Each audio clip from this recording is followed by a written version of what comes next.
एक खानदानी सेठ को माता लक्ष्मी ने बताया कि 20 साल के बाद वह उनके घर से जा रही है, लेकिन लक्ष्मी माता ने इसकी कल्पना भी नहीं की होगी कि एक चौंका देने वाली बात होगी जो माता लक्ष्मी को मुग्ध कर देगी।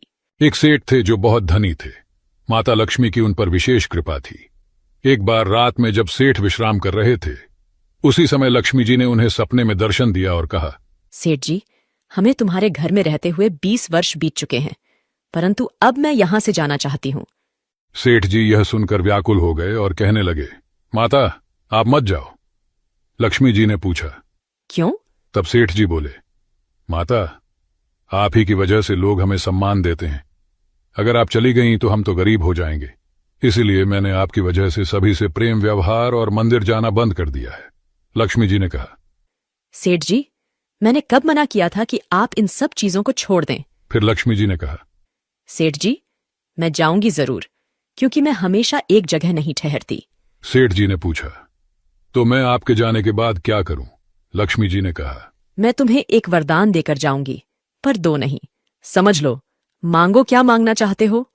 सेठ जी ने कहा, माता अभी नहीं, मुझे अपने परिवार से सलाह लेने दो, तब मांगूंगा।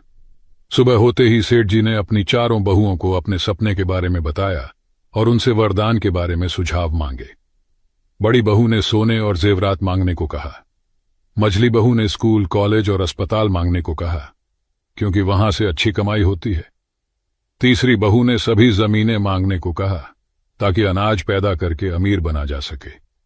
लेकिन सबसे छोटी बहू ने कहा, पिताजी, आप माता से केवल यही वरदान मांगना कि यदि हम गरीब हो जाएं, तो भी हमारे बीच प्रेम बना रहे। रात में जब लक्ष्मी जी सपने में आईं तो सेठ जी ने यही वरदान मांगा। लक्ष्मी जी ने कहा, ठीक से सोच लो, मैं तुम्हें दूसरा मौका दे रही हूं। पर सेठ जी ने कहा, मुझे केवल यही चाहिए। इस पर लक्ष्मी जी ने कहा कि जहां प्रेम होता है वहीं वो रहती हैं, और उन्होंने सेठ जी से कहा कि वे उनके घर से कभी नहीं जाएंगी। इस कहानी से हमें यह शिक्षा मिलती है कि जिस घर में प्रेम और सम्मान होता है वहीं लक्ष्मी का वास होता है, और ऐसा घर हमेशा सुखी और समृद्ध रहता है।